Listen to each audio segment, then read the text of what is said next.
এইবার আমরা যে বিষয়টা নিয়ে কথা বলবো সেটা হচ্ছে যে কিভাবে আমি নিজের মূল্যটাকে বাড়াবো।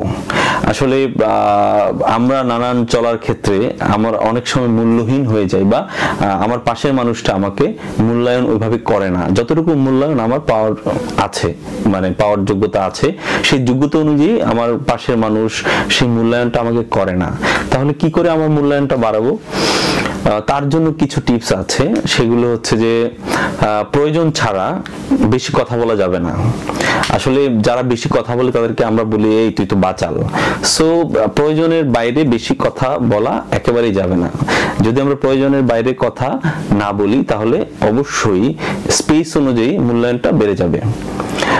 আগে ভালো করে শুনতে হবে মানুষের কথা, তারপরে সেই কথার প্রেক্ষিতে কথা বলতে হবে। আসলে পাশের মানুষটা কি বলছে সেটা না শুনে যদি আমি আরেকটা টপিকে কথা বলতে থাকি, অফ টপিকে, তাহলে মানুষ আমাকে পাগলই ভাববে, তাই না?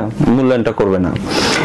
আর 3 নম্বর হচ্ছে, কাউকে ডাকলে বা কেউ যদি আমাকে ডাকে তাহলে সাথে সাথে তার সাড়া দিয়ে, তার ডাকের সাড়ায় দৌড়ে চলে যাওয়া যাবে না। মানে একটু অপেক্ষা করতে হবে, একটু সময় নিতে হবে।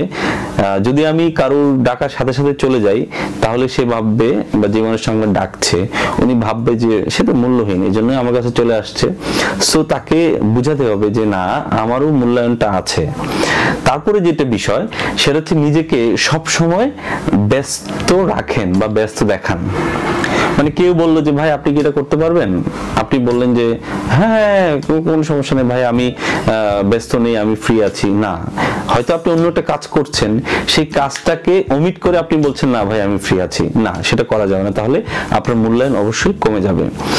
আরেকটা বিষয় হচ্ছে যে বেশি টাকা আর্ন করাতে মনোযোগ দিতে হবে। মানে অবভিয়াসলি এটা আমাদের চলতে গেলে লাগবেই। সো টাকাটা একটা ফ্যাক্ট আমাদের সামাজিক জীবনে, পারিবারিক জীবনে, কিংবা আমাদের আশেপাশের যে পরিবেশ আছে সমাজের, আমাদের টাকাটা লাগবেই। টাকা ছাড়া আমাদের চলা মুশকিল। সো সৎ পথে টাকা আর্নিং করাতে মনোযোগ দিতে হবে। পাশাপাশি সবার সাথে, ছোট বড় সবার সাথে সম্মানের সাথে কথা বলতে হবে।